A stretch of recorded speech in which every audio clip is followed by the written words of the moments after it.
Assalamualaikum warahmatullahi wabarakatuh. Waalaikumsalam. Waalaikumsalam warahmatullahi wabarakatuh.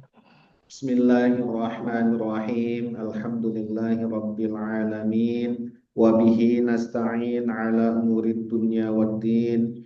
Wassalatu wassalamu ala ashrafil anbiya wal mursalin. Sayyidina wa maulana Muhammadin wa ala alihi wa ashabihi ajma'in. Wa la hawla wa la quwwata illa billahil aliyyil azim. Subhanaka la ilma lana illa ma 'allamtana innaka antal alimul hakim. Allahumma anfa'na bima 'allamtana wa 'allimna ma yanfa'una wa zidna ilman nafi'a. Amin ya rabbal alamin. Bapak Ibu hadirin wal hadirat rahimakumullah. Alhamdulillah, puji syukur kita panjatkan kehadirat Allah Subhanahu wa Ta'ala atas segala karunia-Nya. Salawat dan salam semoga senantiasa terlimpahkan kepada junjungan kita Nabi besar Muhammad Sallallahu Alaihi Wasallam, kepada keluarganya, sahabat-sahabatnya, dan para pengikutnya yang senantiasa mengikuti sunnah-sunnahnya sampai hari kiamat. Semoga kita, keluarga kita, anak keturunan kita tergolong umatnya Nabi Muhammad Sallallahu Alaihi Wasallam dan akan mendapatkan syafaatul uzma fi yaumil qiyamah. Amin ya rabbal alamin. Bapak Ibu hadirin wal hadirat rahimakumullah. Alhamdulillah, malam hari ini kita diperkenankan oleh Allah Subhanahu wa Ta'ala untuk melanjutkan kajian Al-Quran berkata. Insya Allah pada malam hari ini kita akan mengkaji suratul Baqarah pada ayat yang ke-246.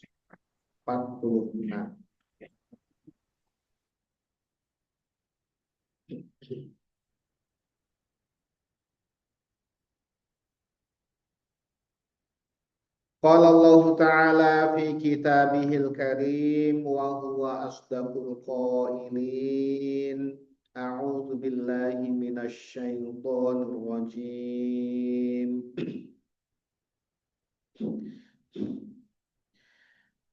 Alam tara ilal mala'i min bani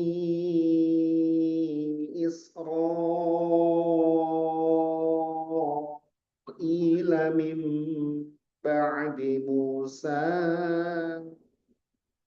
إذ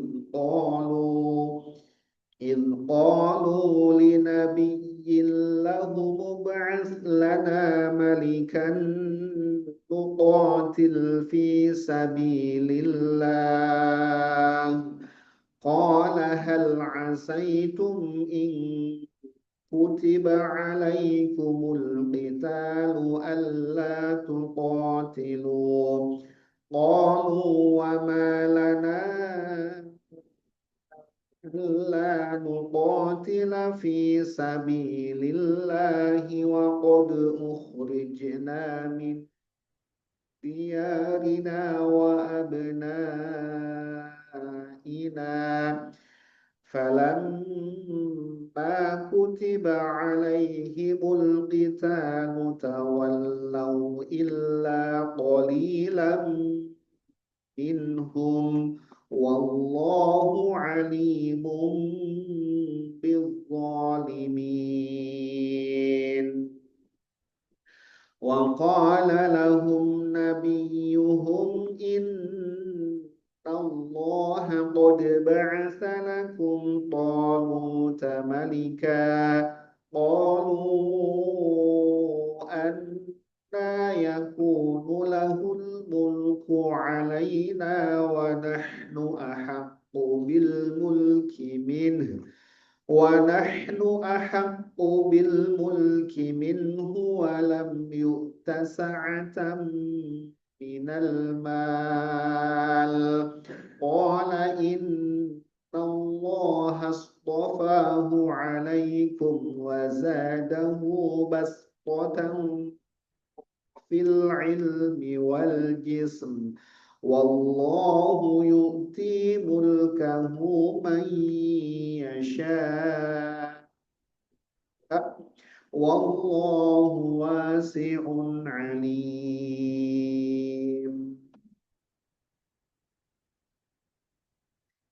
Pada ayat sebelumnya Allah Subhanahu wa taala menerangkan kepada kita tentang dua hal yang sangat penting dalam rangka jihad fi sabilillah. Yaitu apa? Adalah kesediaan berkorban. Ya, berkorban pada dua hal, yaitu jiwa dan juga harta.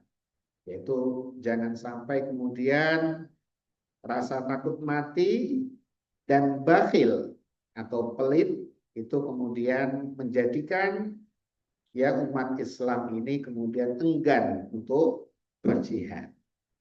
Nah, kemudian pada ayat ini Allah Subhanahu wa taala mengingatkan kepada umat Islam tentang peristiwa yang menimpa kaum Bani Israel setelah Nabi Musa alaihissalam, di mana setelah sepeninggal Nabi Musa alaihissalam, kaum Bani Israel ya dipimpin oleh Nabi Yusha bin Nun. Itu masih bagus, masih sesuai dengan Taurat, masih menjalankan hukum-hukum Taurat. Kemudian berikutnya oleh Nabi Hizqil, ya, udah mulai banyak menyeleweng. Kemudian turun-turun sampai 5 generasi, itu sudah semakin payah. Mereka sudah sangat cinta dunia, mengabaikan petunjuk-petunjuk kitab Taurat, sampai tega membunuh para nabinya. Sehingga kemudian ya mereka diuji oleh Allah Subhanahu wa taala dengan hadirnya kaum ya dari bangsa itu Amalakoh ya, yang dipimpin oleh Jalut, seorang yang gagah perkasa, tubuhnya seperti raksasa, 4 kali lipat dari manusia biasa. Ini kalau 4 kali lipat manusia biasa itu jadi satu, itu Jalut. Besarnya, tingginya, ya, dan juga bobotnya itu. Dan suka membawa alu. Nah, itu kan menakutkan itu. Orang gede-gede itu, ya, kemudian galak dan juga bengis. Sehingga mereka, ya, yang kondisinya lemah, jihadnya lemah, penakut, pengecut, ya kaum Bani Israel, kemudian juga bakhil karena cinta dunia, akhirnya kemudian hadir, ya, yaitu dari kaum Amalakah tadi dipimpin oleh Jalut, kemudian mulai rongrong Bani Israel, mulai kemudian mendekati ya pemukiman-pemukiman Bani Israel dan kemudian merampas harta benda, ya, kemudian menawan anak-anaknya, ya, daerahnya semakin dicaplok gitu. Ini kemudian kondisinya sangat memprihatinkan. Mereka tertekan dan tidak berani karena melawan Jalut nggak berani. Jalut seperti itu, pasukannya kuat dan juga seorang yang sangat besar ya, seperti raksasa. Maka kemudian ya kaum Bani Israel ya, karena nabi-nabinya sudah dibunuh sama mereka, mereka menunggu datangnya nabi ya. Jadi kalau Bani Israel itu nabi-nabinya itu dari keturunan Lawi. Dari keturunan Lawi dan Yehuda.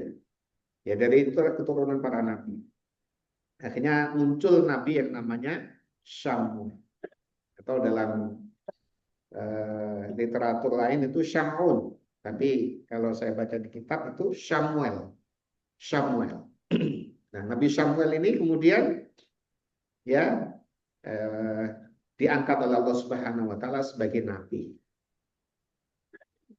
Kemudian kaum Bani Israel meminta supaya dipilihkan pemimpin ya, panglima perang atau raja ya, yang akan memimpin kenegaraan, ya. Kalau masalah keagamaan dipimpin oleh Nabi, tapi masalah kenegaraan dipimpin oleh raja, dan raja ini harus taat kepada Nabi, seperti itu aturannya. Maka yang mengangkat adalah Nabi. Kemudian ayat ini menjelaskan tentang dimulainya kaum Bani Israel untuk meminta seorang pemimpin, seorang raja. Bismillahirrahmanirrahim. Alam taro. Ini mengingatkan. Tidakkah engkau melihat? Tidakkah sampai berita kepadamu? Atau tidakkah engkau perhatikan, wahai Nabi Muhammad? Tentu adalah kita kaumnya juga memperhatikan. Ilal malai, kepada para pemuka. Ini banyak ini. Para pemuka-pemuka mim Bani Israel, dari kalangan Bani Israel. Tadi sudah dalam posisi yang inferior, ya, kacau, kemudian ada tekanan dari Raja Jalut, itu situasinya kan jadi mengkhawatirkan ya. Mim ba'di Musa, setelah zamannya Nabi Musa alaihissalam, yaitu 5 generasi setelah Nabi Musa. Ilqalu, ketika mereka mengadu linabiin, kepada nabinya, kepada seorang nabi, lahum, yang diangkat oleh Allah Subhanahu wa taala untuk mereka, apa perkataan mereka? Ib'as, wahai nabi, Nabi Samuel, ib'as, ya, angkatlah lana kepada kami, angkatlah lana untuk kami, malikan, seorang pemimpin, seorang raja, nukotil, yang dengannya nanti kami akan berperang fisabilillahi, di jalan Allah. Dia merasa hidupnya terancam, ya, maka mereka tidak ada pilihan lain kecuali berperang. Dan mereka ingin ada seorang pemimpin yang diangkat oleh Nabi, yang dengan pemimpin tadi mereka akan menaatinya bersamanya untuk jihad fisabilillah. Qala, berkata nabinya, Nabi Samuel tadi, ya, hal asaitu, apakah mungkin sekali kalian, jadi ada keraguan dari hati Nabi Samuel tadi, karena melihat kebiasaan dari kaum Bani Israel. Jadi istilahnya berani-beraninya itu apa ya, angas gitu ya. Jadi di depan kelihatan berani, begitu saatnya tiba nggak berani.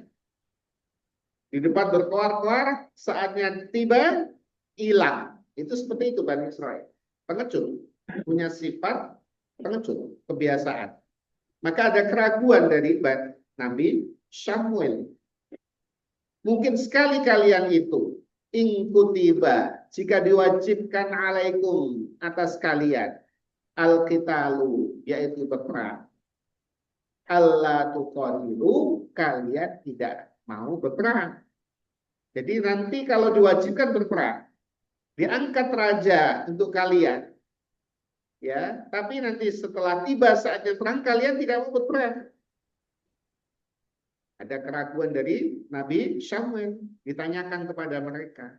Jangan-jangan ketika di saatnya tiba kalian tidak mau, gitu ya. Apa jawab Bani Israel?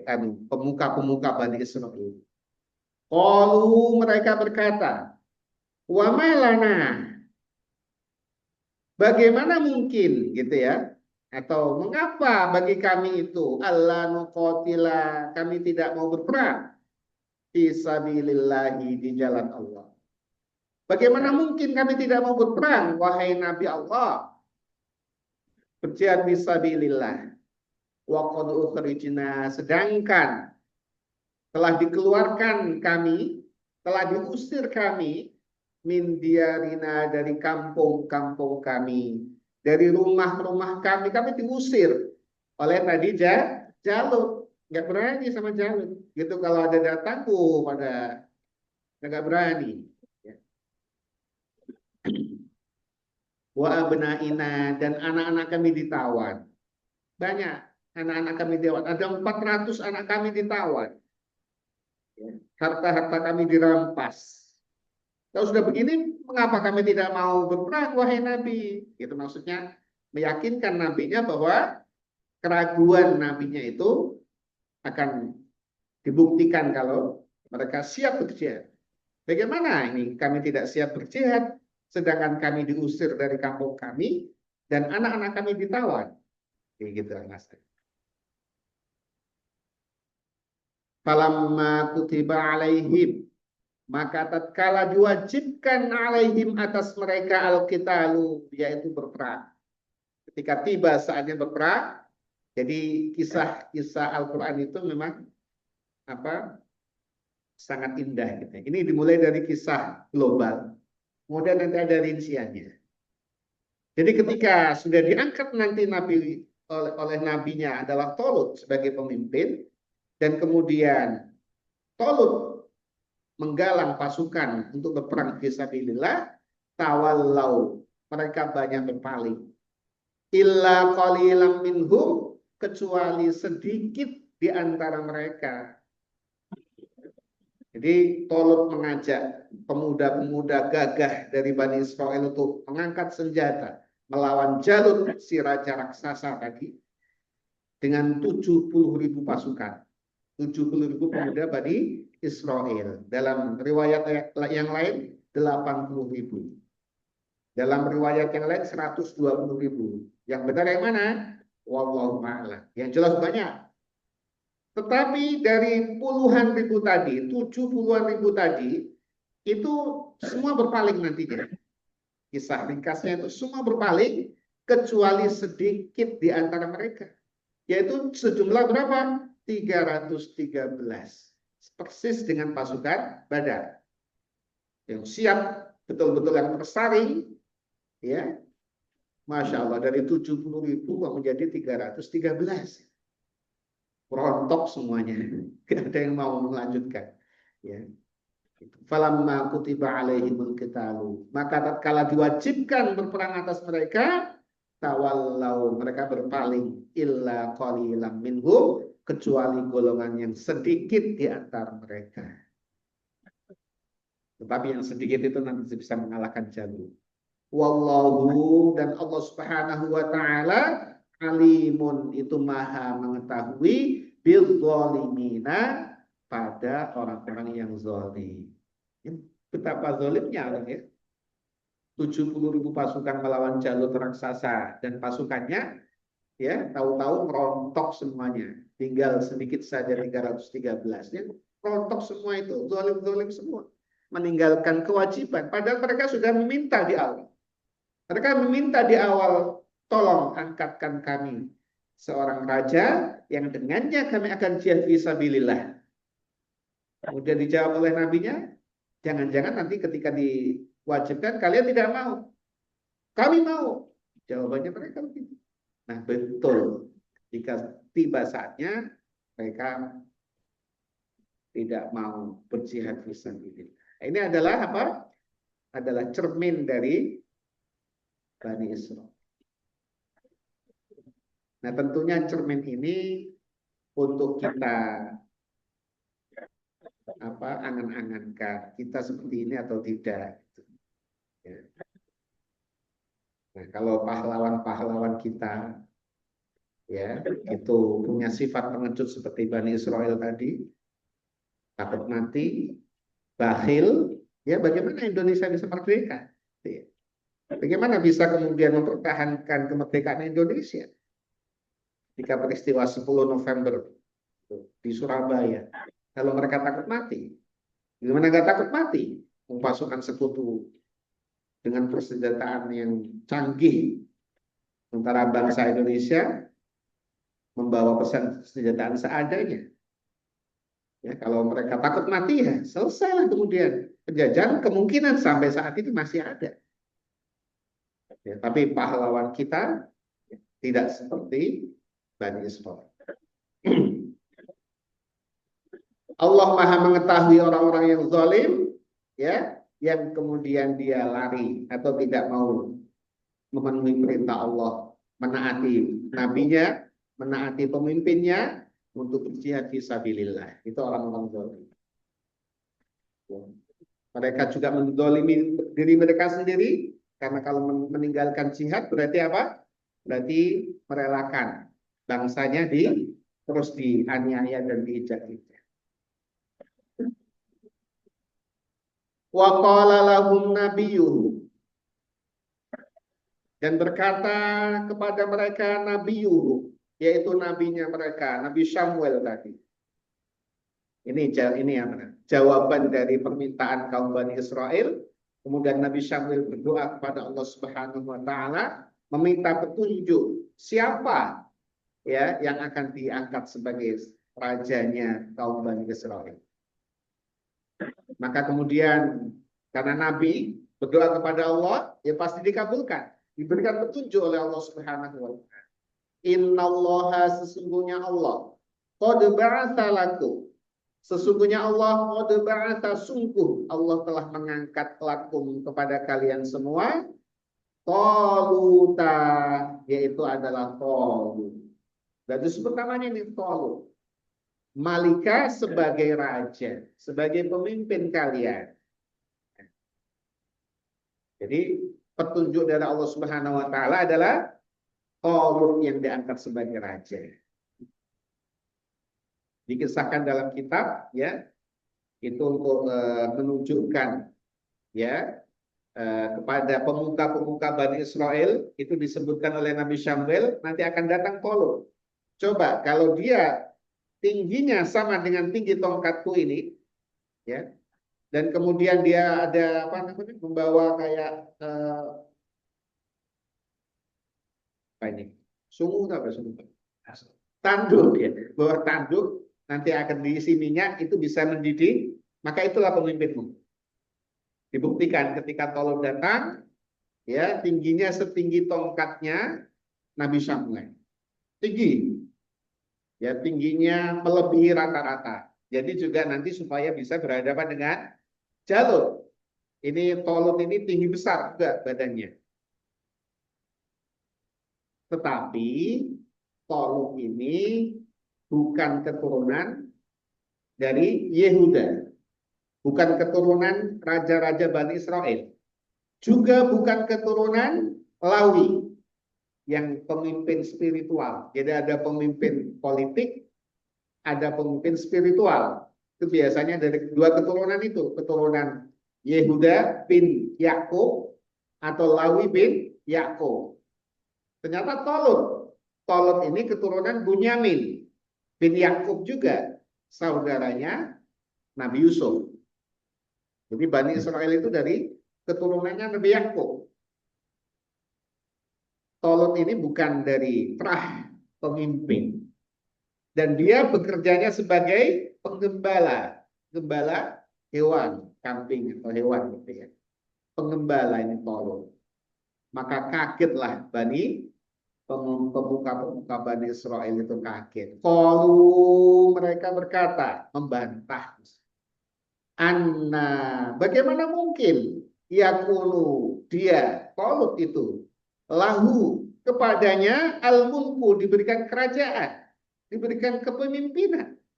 Bagaimana mungkin ini kepemimpinan dikasih kepada Talut? Itu mereka bantah. Ini kan gitu ya, bantah ini. Diberikan kekuasaan kerajaan itu alaina, atas kami pemuka-pemuka Bani Israel tadi. Ya, dia mewakili kaum Bani Israel. Mereka merasa pantas. Ya, wa nahnu, sedangkan kami pemuka-pemuka Bani Israel itu ahakku, lebih berhak bil mulki, dengan kekuasaan itu, dengan kerajaan itu, dengan kepemimpinan itu kami lebih berhak. Kenapa? Ya dia merasa kami pemuka ini, kami kan pemuka-pemuka gitu ya. Kenapa nggak diangkat di antara kami saja, gitu ya? Kenapa nggak di antara kami saja yang diangkat sebagai raja? Kok Talut seorang gembala? Itu bantahan dari pemuka Bani Israel. Ya. Wa nahnu, sedangkan kami ahaqqu, lebih berhak, lebih pantas gitu ya, bil mulki, dengan kepemimpinan itu, ya, minhu, daripada Taulut. Mereka lebih pantas karena apa? Karena bangsawan, ya, merasa, ya begitulah, merasa. Kalau merasa itu sudah enggak benar. Walam yu'ta, sedangkan dia tidak diberikan saatan, kecukupan, minal mali, dari harta benda. Tolong tidak punya apa-apa, miskin kok jadikan raja. Sedangkan kami kan kaya raya ini. Pilihlah di antara kami, kenapa Tolong? Gitu ya. Dari sisi keturunannya nggak dapat, dari sisi hartanya nggak dapat. Coba kalau kita perhatikan zaman sekarang ini, ya, itu kan mirip gitu ya. Yang diangkat sebagai raja-raja atau itu kan yang punya apa? Punya harta biasanya untuk kebutuhan apa? Politik kan mahal sekarang itu. Ini yang punya harta saja yang bisa. Itu kalau transaksional, ya. Nah, yang banyak kan begitu, meskipun ada yang tidak. Kita harus jeli itu. Kalau transaksional harta seperti itu, yang dia punya harta banyak yang jadi, dan juga keturunan, ya, dia turunan siapa. Jadi Al-Quran ini betul-betul apa ya? Kontekstual sekali. Jadi ini kisah zaman dulu ini yang dimunculkan, tetapi lihat kita juga ini. Zaman kita ini seperti itu. Jadi Bani Israel tadi, pemuka itu bantah tadi. Kok tolong yang diangkat? Kaget mereka. Kok bukan di antara kami? Ya. Dia seorang penggembala, tidak punya duit, kok jadi raja gitu ya. Itu kan menyusahkan kalau begitu ya. Kalau udah disampaikan oleh nabinya ini petunjuk dari Allah, dibantah, itu kan nyusahin namanya. Nyusahkan nabinya itu mereka. Ya.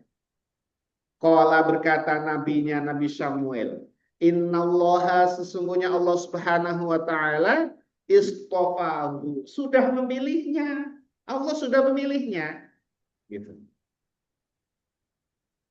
Dan kerajaan itu, kepemimpinan itu adalah mutlak pemberian Allah Subhanahu wa taala. Qulillahumma malikal mulki. Ya, katakan Allah, duhai Allah, malikal mulki, yang maha memiliki, raja di raja, itu Allah Subhanahu wa taala. Tuktil mulka, engkau berikan kerajaan itu, tuktil mulka man tasya, kepada orang yang kau kehendaki.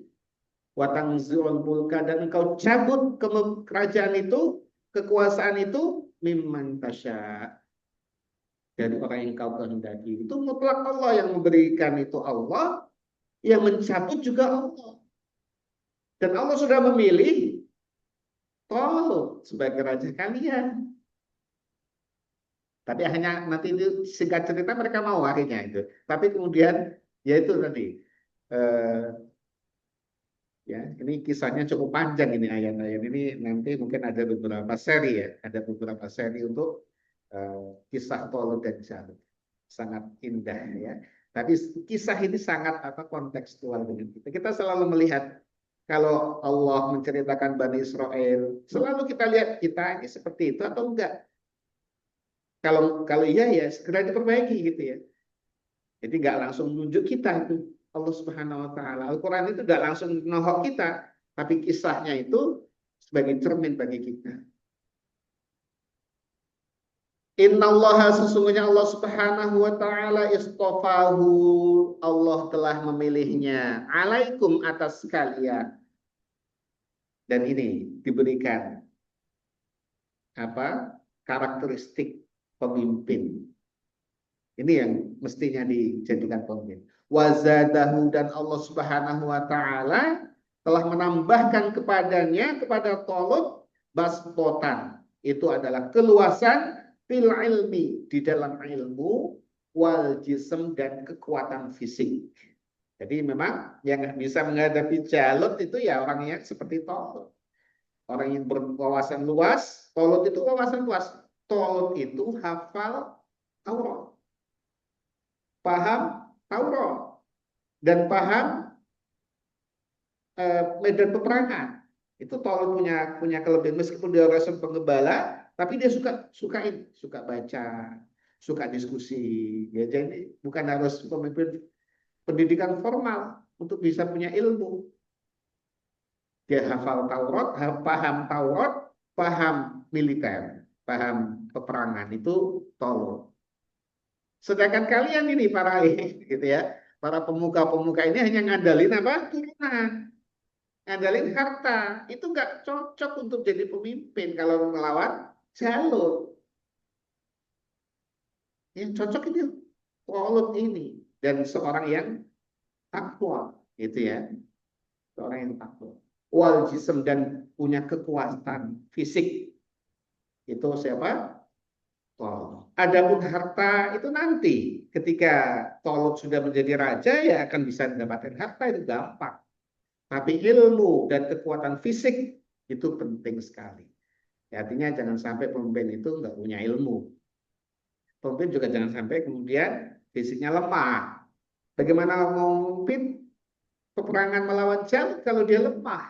Ya, batuk-batuk, dia sedikit-sedikit flu, kan dia harus kuat. Ya, jadi itu di sini ada pelajaran bahwa bukan faktor harta dan juga bukan faktor keturunan untuk bisa untuk sebagai syarat sebagai pemimpin, tetapi adalah ilmu dan kekuatan fisik, kekuatan tubuh. Makanya ya perlu olahraga, betul tuh ya, olahraga supaya sehat gitu ya. Pemimpin kok sakit kan tentunya ada kendala gitu ya. Apalagi kalau sifatnya butuh perjuangan fisik, ya harus kuat. Nabi Muhammad SAW itu fisiknya kuat. Ya, fisiknya sangat kuat itu Nabi. Bagaimana gak kuat? Hijrah dari Mekah ke Madinah jalan kaki. Ya, itu kekuatan luar biasa. Ya, beliau tuh ke Gua Hira itu sulit. Sekarang aja mau jalan ke Gua Hira aja sudah payah gitu ya. Kita itu zaman sekarang. Dulu tuh Nabi, Masya Allah, bolak balik mundar mandir ke Gua Hira. Kemudian ya ke hijrah ke Madinah. Kemudian beliau kalau berperang itu juga menempuh perjalanan yang jauh. Punya kekuatan fisik yang hebat itu Nabi Muhammad SAW. Ya, bahkan dikisahkan ada seorang yang menantang Nabi duel. Namanya siapa? Saya lupa itu ya. Itu nanti bisa dicari itu. Menantang Nabi duel. Wahai Muhammad, kalau kamu menang duel dengan saya masuk Islam. Gitu ya. Ini terkenal itu. Namanya, aduh, ya Allah ingat tapi lupa. Nanti kalau ingat saya sampaikan. Ya silakan gitu Nabi. Mau duluan kau apa aku? Duluan aku. Maka Nabi berdiri, dibanting dia, nggak bisa banting Nabi. Ya kalau ini Nabi berdiri dibanting nggak kuat. Padahal si itu yang nantang Nabi itu raja duel, termasuk lawannya Umar gitu, lawannya Khalid bin Walid itu raja duel, pokoknya suka duel, banting-bantingan itu kuat. Ya, rajanya preman pasar gitu lah, itu banting Nabi nggak kuat. Dan teruskan aja sampai sudah giliran Nabi tinggal pluk aja jatuh dia. Ya, Nabi kuat itu fisiknya ya. Dan ilmunya ya Insya Allah ya. Jadi ini ilmu dan kekuatan fisik. Wallahu, dan Allah Subhanahu wa taala yu'ti, Allah memberikan mulkahu, kerajaannya, man, kepada siapa saja, ya sya'u, yang dia kehendaki.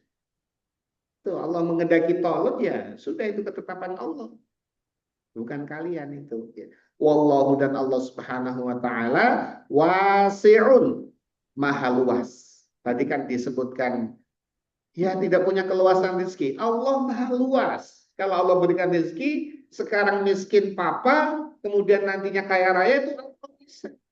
Gampang bagi Allah. Allah wasi'un, maha luas. Alimun, dan Allah maha mengetahui. Allah maha mengetahui siapa yang terbaik untuk kalian. Ya, itu. Jadi mereka yang bantah tadi itu, ya, itu jawabannya seperti ini. Sehingga nanti kemudian Tolut akan menjadi raja Bani Israel dan akan memimpin perjuangan, ya. Tapi kisahnya insya Allah kita akan sampaikan di eh, pertemuan berikutnya. Wallahu a'lam bishawab. Bapak Ibu hadirin wal hadirat rahimakumullah, demikian kajian Al-Qur'an berkata untuk malam hari ini.